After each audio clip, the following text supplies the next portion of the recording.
বান্দা যখন ফিরে আসে ভাইয়া, কেউ যখন তওবা করে, ভুল বুঝতে পারে, আবার নতুন করে আল্লাহর কাছে ক্ষমা প্রার্থনা করে, কসম খোদা আল্লাহ তাআলা ভীষণ খুশি হয়। হাদিসে আছে আল্লাহর কোনো বান্দা যখন তওবা করে, আল্লাহ তখন ফেরেশতাদেরকে বলে, আমার ফেরেশতারা 7 আসমান আর জান্নাত সাজিয়ে দাও। ফেরেশতারা জান্নাত সাজায়, আসমান সাজায়। ফেরেশতারা ডেকে বলে, রব্বুল আলামিন কি হলো যে কারণে আসমান সাজাইলেন, জান্নাত সাজাইলেন? রব্বুল আলামিন তখন বলে, আসলাহাল আবদু মাওলাহু, এক ভেগে যাওয়া গোলাম আজকে তার মনিবের সাথে সম্পর্ক ঠিক করে ফেলছে। আল্লাহ বলে, আমার এক গোলাম আমার থেকে ভাইগে গেছিল রে, অনেক দিন ওই আমারে সেজদা দেয় নাই, আজকে দিছে। অনেক দিন সে আমারে ডাকে নাই, আমি খুব কষ্ট পাচ্ছিলাম। আমার বান্দা আমার হাতে গড়া, আমার দেওয়া নাক, চোখ, কান, আমার দেওয়া জবান, আমার দেওয়া জিহ্বা, আমার গড়া বান্দা আমারে ভুলে আমার থেকে ছুটে গেছে। আজ আমার সেই ভেগে যাওয়া বান্দা আমার কাছে ফিরে আসছে। লাল্লাহু আশাদ্দু ফারাহান বিতাওবাতি আবদি, নবী সাল্লাল্লাহু আলাইহি ওয়াসাল্লাম বলেন, আল্লাহ তাআলা ভীষণ খুশি হয় বান্দা যখন তওবা করে। এজন্য যুবক ফিরে আসো, নওজোয়ান ফিরে আসো, নিজের ক্ষতি করো না। আমি প্রত্যেক দিন বলি ভাইয়া, তুমি মরে গেলে হ্যাঁ পৃথিবীর কিচ্ছু আসবে, এই বন্ধুরা ধোকা ধোকা। একটা ফোলা ফাইন, তুমি মরলে খানা বন্ধ করতে না, কসম খোদা তুমি লিখা নাও। তোমার একটা ফ্রেন্ড এক লগে যদি বইয়ে বইয়ে বিড়ি খায়, তোমার লগে গাঞ্জা খায়, ফুটটা খায়, বাবা খায়, মদখোর, গাঁজাখোর, একসাথে বইয়া উলঙ্গ ছবি দেখো, ওই জানোয়াররে জিজ্ঞেস করো বলে, আমি মরলে আমার ঠ্যাংটা ভাঙলে তুই একবেলা খানা বন্ধ রাখবি না। কথা বুঝেন নাই? ধোকা ধোকা, এগুলো ধোকা। ওরা কেউ থামবে না। আরে আপন বাপ মরলে যেই সন্তানরা দিনের বেলা দাফন কাফন করছে, তারা কি সেই সন্তানরা, আপন সন্তানরা রাতের বেলা ভাত খায় না? কথা বলেন না কেন? পাশের ঘর থেকে খানা রান্দাইয়ে আরো বেশি খায়, আরো একটু গোস্ত লাও, যেই কান্দাটা তুমি কাঁদছো আজগা। কি ভাইয়া? তাইলে আপন বাপ, তারপরেও তো সন্তান খানা খাইতেছে, তোমার লেগে কাঁদবে কে? এর জন্য পৃথিবী আমাদের কারো জন্য থামবে না ভাইয়া, থামবে না। সামনের গাড়ি অ্যাক্সিডেন্ট করে, পেছনের গাড়ি অপেক্ষা করে না, পাশ কাইটা কাইটা চলে যায়। জ্যাম বাজ্যা গেলে আরো চিৎকার শুরু করে, আরে লোক মরে গেছে, আরে মরলে মরুক বেটা, রাস্তা ক্লিয়ার করতে কও। ঠিক কিনা বলেন না কেন? ধরে বেটা বেটা কেডা মরছে না মরছে বেটা, এর লেগে বুঝি মানুষের রাস্তা আটকায় রাখবে, মানে এই যুক্তি দেখা। তাহলে কেডা মরছে না মরছে মানে তোর মতো এক মানুষ মরছে। ঠিক কিনা বলেন না? তোর মতো এক সুস্থ সবল মানুষ মরছে বেটা, যে একটু আগে হাত নাড়তো, পা নাড়তো, সেই মানুষটা এখন রক্তে ভাসতেছে বেটা। পাত্তাও নাই, কিসের সময় কাম, কার হাতে সময়? সবাই মেশিনের মতো, যন্ত্রের মতো দৌড়াইতেছে। রাস্তায় দেখেন না সিএনজি, অটো, কি করে সবাই, কারো হাতে সময় নেই। ঠিক কিনা বলেন? কে কাকে ঠেলিয়া যাবে, কারো হাতে সময় নেই। কে কার জন্য থামবে? এই জন্য তুমি নষ্ট হয়ে গেলে বন্ধু, কেউ তোমারে ফিরাবার নাই। তোমার জন্য ভাববে কেউ, ডাকবে কেউ, কাঁদবে কেউ নাই। আরে আপন মা বাপের তো খবর নাই এখন। আপন বাপ সাইয়া রইছে, দেখে তার ফুতে আজকে 6 বছর 9 বছর এক ওয়াক্ত নামাজ পড়ে না, এবড়া বয়ে বয়ে বিড়ি খায়, বন খায়, চা দিয়া ভিজাইয়া খায়। এবারটার মাইছ না সেইটার নামাজটা পড়লে পড়ছে, না পড়লে রাতের ব্যাপার। বাবুরে টেহা দনে দিছে, টাকা দিলে খালাস। যদি সুতে টাকা দেয় বাপের কোনো অসন্তুষ্টি নেই, আর যদি টাকা না দেয় এবড়ার গজবে আল্লাহর আরশ কাঁপে। ফুতের উপরে লানত দিতে দিতে, অভিশাপ দিতে দিতে শেষ। কারণ টাকা দেয় না, টাকা দেয় না, পুরা গ্রাম হাইটা হাইটা তখন মানুষের কাছে বদনাম, এই ফোলাগারে মানুষ করছি আমি, এই ফোলার লাগিয়া জীবন যৌবন শেষ করছি, 12 লাখ টাকা সুদে লইয়া তারে আমি নিজে বিদেশ পাঠাইছি। কত বড় নেয়ামতের কথা! বেশরম মানুষ সুদে টাকা লইয়া আবার মানুষের দ্বারে কও এত বড় হারাম কইরে আবার কইতেছ, হ্যাঁ 12 লাখ টাকা দিয়ে ফোলা বিদেশ ফাড়াইছি আমি, কিস্তি লইছি আমি, সুদে লইছি আমি, আর অন ফোলাগা একটা টাকা দেয় না। তার মানে সম্পর্কটা হয়ে গেছে এখন টাকা পয়সার ভিত্তিতে। আখেরাত কোথায়? আখেরাত কোথায়? আমার মা বলছিলেন, আজীবন আমার আব্বা বলতেন, আলহামদুলিল্লাহ আমার আব্বা, আমরা 5 ভাই মাদ্রাসায় পড়ছি, 5 ভাই আলেম হয়েছে। আব্বা আজীবন বলতেন, আমার স্বপ্ন আমার ছেলেরা 5 জন আলেম হবে, আমার কবরের পাশে চারদিকে আমার ছেলেরাই দাঁড়াবে। এই বছর আমরা ঈদের 2 দিন পরে বাবার কবরের সামনে মসজিদে গ্রামে মাহফিল করছি। আমি বয়ান করছি, আমার বড় ভাই বয়ান করছে, আমার ছোট ভাই বয়ান করছে, আমার আব্বার আমরা 5 ভাই 3 বোন, আমাদের ছেলে মেয়ে মিলে আর আমার মা বাইচা আছে, আমরা মোট 45 জন। আমার বাবার বংশ, মা সহ, মা ছাড়া 44 জন, মা একজন 45 জন, একের গুণা 45 জন, 45 আলহামদুলিল্লাহ। একেবারে 45 জনের ছোট বাচ্চাটাও, একবারে 2.5 বছরের বাচ্চাটাও আলহামদুলিল্লাহ আল্লাহর নাম বলতে পারে। 2.5 বছরের মেয়েটাও ওই মজলিসে গেছে, আমাদের সবচেয়ে ছোট, সেও মাথায় হিজাব ছিল, আল্লাহর নাম রাখছে। দাদা ভাইয়ার কবরে দাঁড়াইছে, নানার কবরে দাঁড়াইছে। এই জন্য বললাম মা বাপদেরকে অনুরোধ করি সন্তানের প্রতি কদর করেন, সবাই মিলে ফিকির করেন, দেখেন আয়াতের তর্জমাটা শুনেন, তাইলেই কথা শেষ। আল্লাহ তাআলা বলেন 25 নম্বর পারা কোরআনুল কারীমের 43 নম্বর সূরাটার এই সূরার 7টা আয়াত, ব্যাখ্যা লাগবে না, শুধু তর্জমা শুনেন তাইলেই বুঝবেন। আল্লাহ বলেন 74 নম্বর আয়াত থেকে পড়ছি, ইন্নাল মুজরিমিনা ফি আযাবি জাহান্নামা খালিদুন। আল্লাহ তাআলা বলে নিশ্চয়ই পাপীরা জাহান্নামের আযাবে চিরস্থায়ী থাকবে। ইন্নাল মুজরিমিনা ফি আযাবি জাহান্নামা খালিদুন, নিশ্চয়ই পাপীরা জাহান্নামের আযাবে চিরস্থায়ী থাকবে। কতদিন? এবার আল্লাহ আবার ব্যাখ্যা করে বলে, বান্দা বুঝেছো? লা ইউফাত্তারু আনহুম, 1 সেকেন্ডের জন্য বিরতি দেওয়া হবে না। জাহান্নামী চিৎকার করে বলবে, মাওলা আমারে মৃত্যু দিয়ে দেন। আল্লাহ বলবে না। জাহান্নামী বলবে, আল্লাহ একটু সময়ের বিরতি দেন, 10টা মিনিটের বিরতি দেন মাওলা। 24 ঘন্টার আগুন, আমারে 10টা মিনিট একটু আলগা থাকতে দেন, আমি যে আর পারছি না মাওলা, এতটা ভীষণ আযাব আমি যে আর সইতে পারছি না মাওলা, আর পারছি না।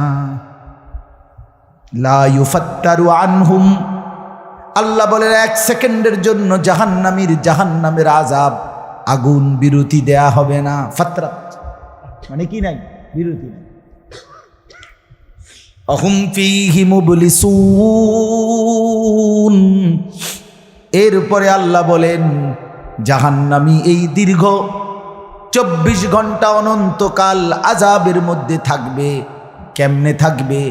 মুবলিসুন, বিষণ্ণ হয়ে, উদাস মনে। কোনোদিন চেহারায় 1 সেকেন্ডের জন্য হাসি ফুটবে না, কোনোদিন আর সুখের নাগাল পাবে না। আজ তো বন্ধু রাত কেটে ভোর হয়, ভোর গিয়ে রাত হয়, অন্ধকার আলো হয়, আলো অন্ধকার হয়। যে হাসে সে কাঁদেও, যে কাঁদে আবার সে হাসেও, ঠিক না? কিন্তু রব্বুল আলামিন বলেন ওয়াহুম ফীহি মুবলিসুন, জাহান্নামীর মন, জাহান্নামীর চেহারা বিষণ্ণ, উদাস, সব সময় হাসিবিহীন থাকবে, কোনো সেকেন্ড হাসতেই পারবে না। এবার আল্লাহ নিজে বলবেন মলিন চেহারা দেখে জাহান্নামীকে, জাহান্নামীর চিৎকারে আল্লাহ নিজেই বলবেন ওমা যালামনাহুম, জাহান্নামী নাফরমান আমি কিন্তু তোর উপরে মোটেই জুলুম করি নাই। আমি রাতও দিয়েছি বান্দা, দিন দিয়েছি, আমি সুযোগ দিয়েছি, সময় দিয়েছি।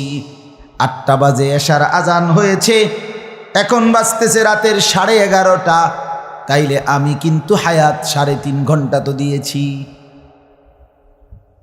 আর 4 এশার নামাজ পড়তে তো 3.5 ঘন্টা সময় লাগে না? লাগে।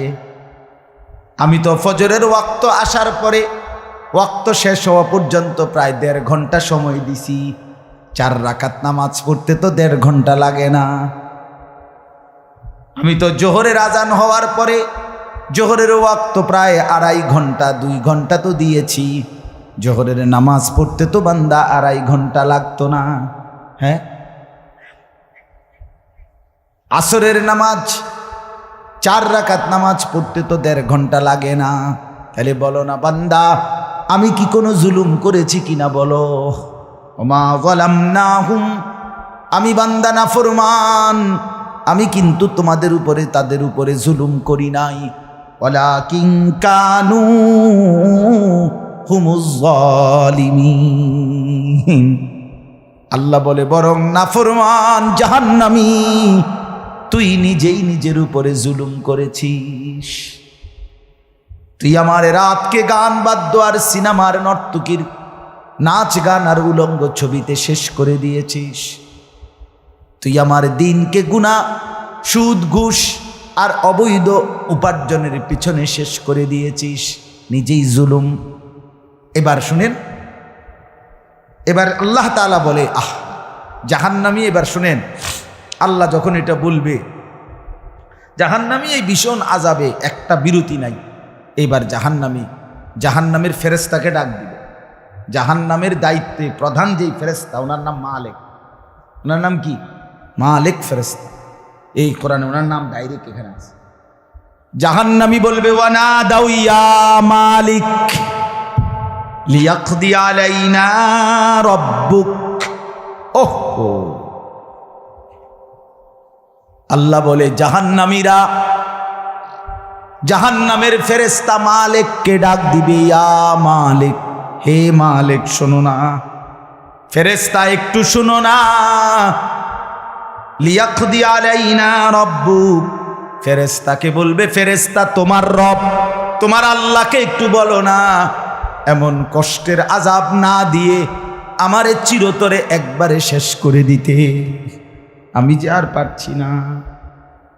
লিয়াকদি আলাইনা রাব্বুক, বলো না ফেরেশতা, তোমার মাওলাকে বলো না, তোমার রবকে বলো না আমারে একদম শেষ করে দিতে, আমারে মৃত্যু দিয়ে দিতে, আমি যে আর পারছি না। কেমনে সইব এত গরম, কেমনে সইব এত আযাব? ফেরেশতা তখন বলবে ক্বালা ইন্নাকুম মাকিসুন। ফেরেশতা বলবে না নাফরমান পাপী, এই জাহান্নামী তোকে অপেক্ষা করতে হবে, মৃত্যু হবে না। আল্লাহ বলবেন লাকাদ জিনাকুম বিল হক, আমি তো বান্দা সত্যের বাণী, সঠিক বাণী বারবার তোমার কাছে নিয়ে এসেছিলাম। একবার বেলায়েতুল্লাহ বলছে, একবার আনিসুর রহমান বলছে, বারবার বারবার বারবার আমার কত বান্দা দিয়ে, কত ইমাম, কত খতিব, কত আলেম, কত বুজুর্গ দিয়ে আমি তো সত্যের বাণী, কোরআনের বাণী, এই জাহান্নামের কথা বারবার তোর কাছে বলাইছিলাম বান্দা। ওয়ালাকিন্না আকসারাকুম লিল হাক্কি কারিহুন, কিন্তু তোমরা তো অধিকাংশই আমার সত্যের আহ্বান, আমার কোরআনের আহ্বানকে অপছন্দ করেছ। পাত্তা দিস এত বাদ দিস হুজুর রাইতান কই বই মাতিস তাই আছে না এমন ব্যর্থমিজ লোক, কথা বলে না। অনেক বুড়া মানুষও আছে, অনেক বুড়া মানুষ। আর রাখো হুজুররা যত কয় এত না, কিছু কইতে লাগলে বাড়াইয়াও কয় বেটা হুজুররা বেড়ায়, কথা বলেন না কেন? হ্যাঁ, আরে রাখ বেটা, আল্লাহ ভরসা বেটা, আল্লাহ ভরসা কিতা, আল্লাহ ভরসা কিতা মানে আল্লাহ কি, আল্লাহ কি হিসেবে ভরসা আমি এটা আবার বুঝাই এখন। আল্লাহ বলছে বান্দা তুমি বিড়ি খাইতে থাকো আমি ভরসা। হ্যাঁ, এমনি আল্লাহ কইছে নাকি? তুমি টেলিভিশনে নাচ গান প্রত্যেক দিন বিকালে নর্তকী দেখো আমি ভরসা, এটা নিয়ে আল্লাহ কইছে। তো আপনি কিতা কইলেন কি আল্লাহ ভরসা কিতা, কি বুঝাইতে চাইলেন? হ্যাঁ, আল্লাহ ভরসা মানে কি? মানে আপনি গুনার উপরে মৃত্যু পর্যন্ত টিকে থাকবেন আর আল্লাহ ভরসা, এটাই না? নবী সাল্লাল্লাহু আলাইহি সাল্লাম সুপারিশ করবেন মানে কি? নবীজি সুপারিশ করবেন এই কথার অর্থ কি? এই কথার অর্থ এই যে উম্মত তুমি বিড়ি সিগারেট মদ জুয়া চুরি ডাকাতি জিনা ব্যভিচার নাচ গান সুদ ঘুষ তোমার যে দুর্শল্যে কুলায় মৃত্যু পর্যন্ত শেষ মুহূর্ত পর্যন্ত তুমি করতে থাকো, আমি সুপারিশ করে করে তোমার বেহেশতে দিব, এই তো অর্থ না? তো কি তা আপনি বলেন আমারে কি আসলে কি? আরে মুসলমান খুব বেশি খামখেয়ালি, খুব বেশি খামখেয়ালি। এবার দেখেন একটা শক্ত কথা আল্লাহ বলছে, আম আবরামু আমরান ফাইন্না মুবরিমুন। আল্লাহ বলে জালেমরা পাপীরা তোরা আমার আযাব থেকে বাঁচবার কোনো ব্যবস্থা করেছো কিনা তোমরা ঠিক করো। ফাইন্না মুবরিমুন, আমি তোমাগরে কেমনে ধরবো শাস্তি দেব কি কি এগুলো আমি আল্লাহ আমারগুলো ঠিক করে ফেলেছি। যে আম আবরামু আমরান, তারা কি কোনো ব্যবস্থা করেছে কিনা জিজ্ঞেস করেন। ফাইন্না মুবরিমুন, আমার ব্যবস্থা আমি করে রাখছি। বুঝেন নাই কথাটা? আল্লাহ বলেন আমার শাস্তি দেব কি কি, আমার আযাব দেব কি কি আমি সব ঠিক করে রাখছি জাহান্নামে। তুমি বান্দা বাঁচবা কেমনে তোমারটা তুমি ঠিক করছো কিনা বলো। এবার শেষ আয়াত, আম ইয়াহসাবুনা আন্না লা নাসমাউ সিররাহুম ওয়া নাজওয়াহুম। আল্লাহ বলে নাফরমান পাপীরা জালেমরা দুশমনরা মনে করে আমি তাদের গোপন কথা অন্ধকারের গোপন পরামর্শ একেবারে চুপচাপ নিরিবিলি কথাগুলো আমি শুনতে পাই না। কারণ ইয়ারফোন লাগাই রাখছে না, শুনবো কেন? মা কানের মধ্যে দুইটা বল্টু লাগাইলে তার আল্লাহ শুনে না, কথা কয় না। হ্যাঁ, আল্লাহ জিজ্ঞেস করছে তুমি এই ভাবছো না তুমি যে কানের মধ্যে গান শুনবার টাইমে ইয়ারফোনের বল্টু লাগাইয়া রাখো, তুমি মনে করছো না ফরমান মাইনসে না শুনে না, তো মাইনসে যখন শুনে না আমিও শুনি না নাকি? জবাব দেন, ওই যুবক বলো না মিয়া। মাটির নিচে কিংবা অন্ধকারে অথবা একাকী কোনো গোপন জায়গায় তুমি যেই অসভ্যতা করছো, যেই ভিন নারীর সাথে কথা বলছো, বন্ধুদের অসভ্য আড্ডা দিচ্ছ, তুমি মনে করছো গ্রামের কেউ দেখে না, গ্রামের কেউ জানে না। আল্লাহ বলে তাহলে তুমি কি এই ভেবেছ যে আমি আল্লাহও জানি না? বালা, হ্যাঁ আল্লাহ বলেন আমি জানি, আমি শুনি, আমি দেখি। আর অরসুলুনা লাদাইহিম ইয়াকতুবুন, আমার পক্ষ থেকে মনোনীত ফেরেশতা ডান কাঁধে বাম কাঁধে তারা কিন্তু সাথে সাথে 24 ঘন্টা ইয়াকতুবুন লিখতেছে লিখতেছে লিখতেছে লিখতেছে কি না বলেন? ডান কাদের আর বাম কাদের ফেরেশতাকে তুমি তোমার থেকে আড়াল করবা কেমনে? বলেন না কেন? কেমনে আড়াল করবেন?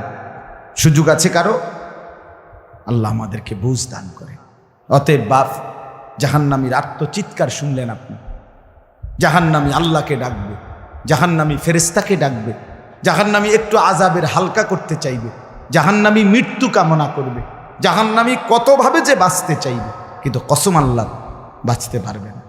এজন্য দয়া করে রাত গভীরে মেহেরবানি করে চলেন প্রত্যেকে ইনশাআল্লাহ। সিদ্ধান্ত নিন শেষ পর্যন্ত। যে কয়জন যুবক টিকে রইলা, বসে রইলা, ভাইয়া তোমাদের কাছে অনুরোধ, আজকের থেকেই বদলাও ভাইয়া। আগামী দিনে মুসলমানের জন্য, ইসলামের জন্য খুব বেশি যুবকের দরকার। তোমরা না আগাইলে, তোমরা না ফিকির করলে আগামী দিনে ইসলামের জন্য লড়বে কে? বা সারা পৃথিবী ইসরায়েলের ইয়াহুদিদের জুলুম অত্যাচার এখনো তো শেষ হয়নি। সেই গত বছর অক্টোবর মাসে ফিলিস্তিনের মুসলমানদের উপরে বোম্পিং অত্যাচার শুরু হয়েছে। অক্টোবর, নভেম্বর, ডিসেম্বর, জানুয়ারি, ফেব্রুয়ারি, মার্চ, এপ্রিল, আজকে 7 মাস চলতেছে, এখনো বন্ধ হয়। আজকে 7 মাস যে মানুষগুলো যাদের কোনো ঠিকানা নাই, নারী, পুরুষ, বাচ্চা, কোলের বাচ্চা, বলেন ভাইয়া 7 মাস তারা কি পরিমাণ মানবেতর জীবন যাপন করতেছে। এই রমজানেও ফিলিস্তিনের মাসুম বাচ্চা খাবারের অভাবে, ইফতারের অভাবে ঘাস চাবাইছে। এটাও তো ছবি আসছে, ঘাস চাবাইছে। আমার বাচ্চাটা 2.5 বছর, একটা মেয়ে আমার সাথেই ঘুমায় রাত্রে, প্রায় সময় রাত্রে উইটা এই 2 ঘন্টা 2.5 ঘন্টা হঠাৎ উঠে খাবো, পানি ঘামো, পানি ঘামো। আমি সবসময় আমার বালিশের পাশে, খাটের পাশে পানি রাখি হেল লেগে। তাহলে আমার এই ছোট্ট মাসুম বাচ্চা যখন পানি চায়, আমি তারা পানি দিই। তো ফিলিস্তিনের এই ছোট বাচ্চা যদি তার মার কাছে পানি চায়, সে মা কোত্থেকে পানি দিবে?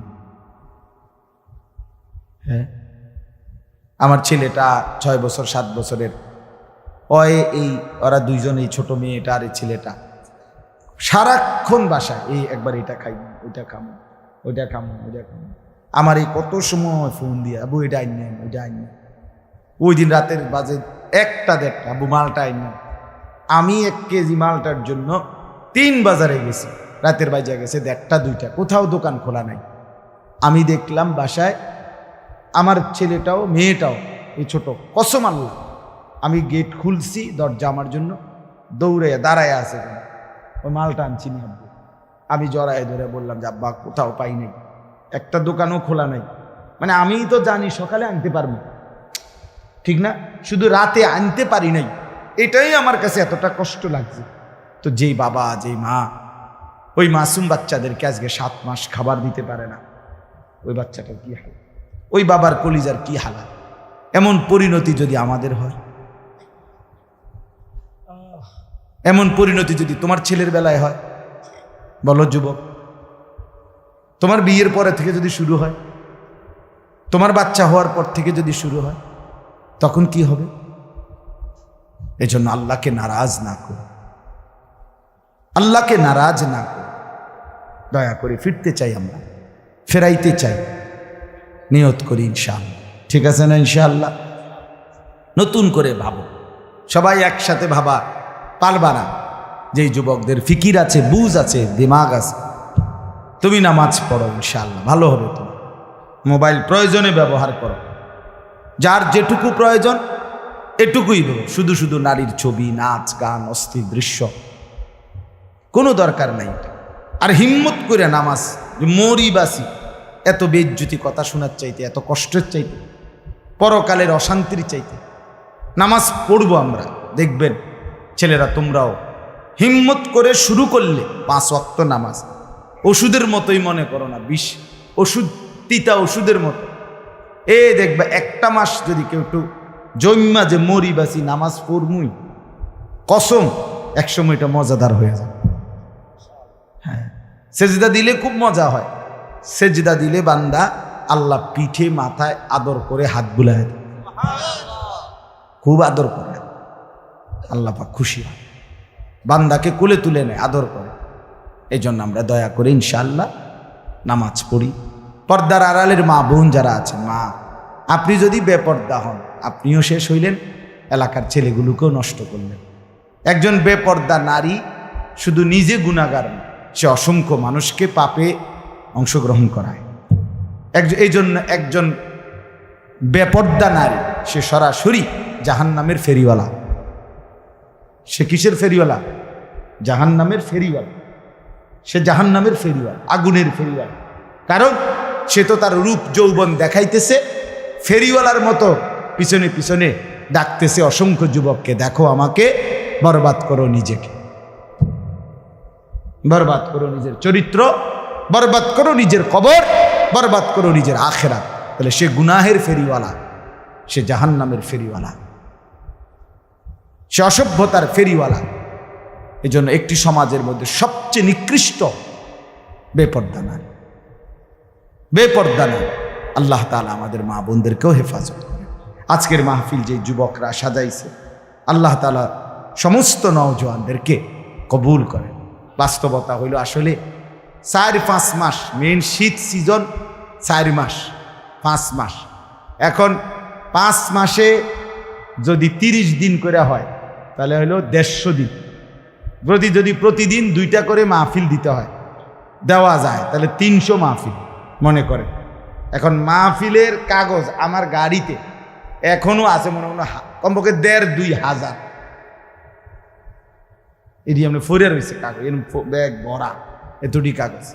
আর আমি কি করতে পারি, কেমনে দাও, কিভাবে দাও এগুলো? আচ্ছা, সারা বাংলাদেশ তো নবীনগরকেই বলে, ঠিক না? বাংলাদেশ মানে তো নবীনগর। আপনি এবার বলেন, সারা দেশ থেকে এই মাহফিল নিয়ে কাবজাব, কত মানুষের আবেদন, অনুরোধ, কাকুতি মিনতি। এরপরও আমাদের এই মুফতি বেলায়েতুল্লাহ সাহেব এবং আমাদের এই নবীনগর এসআর মসজিদের ইমাম মকবুল ভাই, মৌলানা মকবুল সাহেব, এরা সবচেয়ে বেশি মাহফিলেই কম না। আলহামদুলিল্লাহ, আমি চেষ্টা করছি, ওনাদেরকে অনেকগুলো মাহফিল দিছি, আরও দেওয়ার ফিকির আছে, কিন্তু আসলে সময় একদমই অল্প। মূলত খুব বেশি ডেট নাই, কুলাম যায় না, এই জন্য এই সময় দিতে হয়েছে। ওই ভাই ইমাম সাহেব অনেক অনুরোধ করছে, আমারও মনে আছে, ওখানে বারবার বেশি অনুরোধ করছে। এই জন্য যাক, আল্লাহর দয়া আশা হয়েছে। আমিও আপনাদের জন্য দোয়া করি, আপনারাও আমার জন্য দোয়া করবেন। আল্লাহ তাআলা আমাদের সবাইকে মিলেমিশে দ্বীনের কাজে অংশগ্রহণ করার তৌফিক দান করেন। আমিন। দোয়া করুন, আল্লাহ কবুল করেন।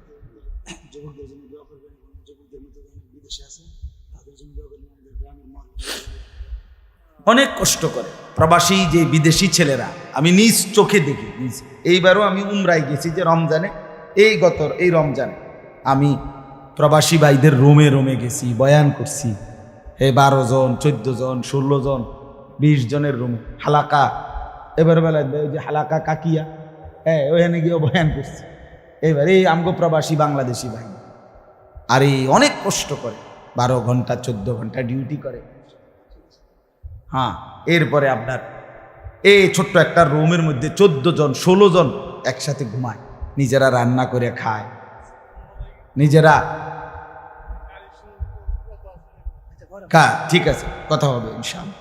হ্যাঁ, এই জন্য এরা অনেক কষ্ট করে। এই কসবার এক ছেলে, আমি এক মাস এবার আমার এইবার রমজানে জড়ায় ধরা আমার কানছে অনেকক্ষণ, বিদেশ মক্কায়। ছেলেটা আমারে বলতেছে, হুজুর আমি 8 বছরে আজকে বিদেশ করি, এই 8 বছরে কোনোদিন এই বিদেশে একজন ভালো ডাক্তার কোনো শরীরে কোনো রোগ সুখের জন্য দেখাইনি। কয়েকজন ডাক্তার যদি দেখাই, তাহলে হেরার যে ওষুধ টষুধ দিবে আমার 15-20 হাজার টাকা চলে যাবে খরচ। তাইলে আমি বাড়ির টাকাটা পাঠামু কেমন? এই জন্য ব্যথা বেদনার একটা ট্যাবলেট খাইয়া পইরা থাকি হুজুর, আর এই কলজার মধ্যে জমাইয়া টাকাগুলো সব বাড়িতে পাঠায়। ছেলেটা আমারে খুব কাঁদছে, আমার পোলাটার কথা মনে হয়। সে আমারে বলছে, হুজুর আমি আজকে 8 বছরের কসম আল্লাহ, এই মক্কায় বলতেছি, সুখ নিজের আনন্দ বলতে কি জিনিস আমি আজকে 8 বছরে কোনোদিন দেখিনি। সবটা দিয়ে দিছি পরিবারের জন্য, মানে বাড়িতে, শুধু কোনো রকম মানবেতর, কোনো রকম মানে কোনো রকম জিন্দিগিটা কাটাই, বিদেশে পড়ে আসি আমি। কিন্তু এরপরে বাবা, এতটা কষ্টের টাকা পাঠাবার পরে যেই স্ত্রী, যেই বিবি বাজারে বাজারে ঘুরে, বেপর্দা ঘুরে, মোবাইলে সারা দিন রাত পড়ে থাকে, স্বামীর পবিত্র আমানত, নিজের ইজ্জত, নিজের সতীত্ব নষ্ট করে, পরকিয়া, ভিন কোনো পুরুষের সাথে অবৈধ কোনো সম্পর্ক করে, তার মতো অসভ্য, নির্লজ্জা, বেহায়া, অসভ্য নারী আল্লাহর জমিন আর কেউ হইতে পারে না। তোর জন্য বেটি, তোর ছেলেটার জন্য, বাচ্চাগুলোর জন্য এই ছেলেটা, এই পুরুষটা আজকে 6টা বছর, 8টা বছর, 12টা বছর বেটা বিদেশের জমিনে পড়ে আছে, আর বিনিময়ে তুই নিজের জিন্দেগি নষ্ট করে দিলা, স্বামীর পবিত্র আমানত নষ্ট করে দিলা তুমি। এই জন্য দয়া করে আমার কথাটা যদি একটু শক্ত হয় মাফ করে দিয়েন আমার, কিন্তু প্রবাসীর বিবিদেরকেও বলি, বোন দয়া করে নিজের ইজ্জত আব্রু সতীত্ব, নিজের চরিত্রের হেফাজত কষ্ট করে হলেও, আপনার জন্য স্বামী বেচারা কষ্ট করে, আপনিও তার জন্য কষ্ট করেন, মিলেমিশে সবর করিলে, চরিত্রের হেফাজত করিলে একদিন দুইজনই জান্নাতি হবে। ছেলেরা যারা তোমাদের বাপ বিদেশ, তোমরাও ভাইয়া একটাবার দেখে আইসো কি কষ্ট করে। এই জন্য দয়া করে কষ্টের এই রক্ত পানি করা টাকা শুধু শুধু মোবাইল টিপ্পা, উলঙ্গ ছবি দেখা, নর্তকীর নাচ গান দেখে ভাইয়া নষ্ট করো না। এত বড় জুলুম বাপের উপরে কইরো না, আল্লাহ সইবে না। এত বড় জুলুম কইরো না, একদিন তুমি কষ্ট পাইবে, একদিন তোমার উপরে এই মুসিবত আসবে। আল্লাহ আমাদের ছেলেদেরকেও হেফাজত করেন। মসজিদের কাজ আমি নিজেও দেখছি, আলহামদুলিল্লাহ মসজিদের কাজ চলতেছে। দয়া করে সবাই মিলে মসজিদের দিল খুলে দান করবেন। মনে রাখবেন হাদিসের মধ্যে আছে, আল্লাহ নবী সাল্লাল্লাহু আলাইহি সাল্লাম বলছেন, ইসরাফিল যখন ফু দিবে কিয়ামতের দিন সব কিছু ধ্বংস হবে, হবে কি না? কথা বলেন না। ইল্লাল মাসাজিদ, নবীজি বলছে মসজিদ ব্যতীত। ইসরাফিল ফু দিলে আসমান জমিন চন্দ্র সূর্য ঘর বাড়ি দালান বিল্ডিং পাহাড় নদী সব চুরমার হয়ে যাবে, মসজিদ ভাঙবে না। বোতলে মসজিদ কি হবে? ইয়াযম্মু বা'দুহা মা বা'দ, এক মসজিদ আর এক মসজিদের সাথে লাগবে, মিশবে আর কি। মিশা সব মসজিদ কাবা ঘরের সাথে মিলবে, একসাথে আল্লাহর ঘর কাবা সহ একসাথে সবগুলো জান্নাতে চলে যাবে। এরপরে এই জন্য মসজিদের দান যে করলেন, আপনি মসজিদে টাকা পয়সা দান করলেন, যে এই মসজিদটা আপনি বেহেশত থেকে দেখবেন। আর এই যে আমরা গ্রামের মসজিদ, বুঝলেন? এই জন্য মসজিদের দান শেষ হয় না, মসজিদের দান কি হয় না, শেষ হবে না। আপনি দিয়ে যাবেন, এ আগে দিছেন আবার দিবেন, সামনেও দিবেন, ঠিক আছে ইনশাআল্লাহ। সবাই সহযোগিতা করেন। ভবিষ্যতেও ছেলেরা তোমরা নিজেদের এই মাহফিল আন্তরিকতার সাথে মিলেমিশে চালু রাখো, চেষ্টা করবা। আমরাও যদি কখনো আবার সুযোগ পাই আসার চেষ্টা করব। আরও ওলামায়ে কেরাম বেলায়েত ভাইয়ের সাথে কথা বললে ফিকির করে দেবে ইনশাআল্লাহ, চেষ্টা করে দেবে। আল্লাহ তাআলা সবাইকে কবুল করে। আলহামদুলিল্লাহ।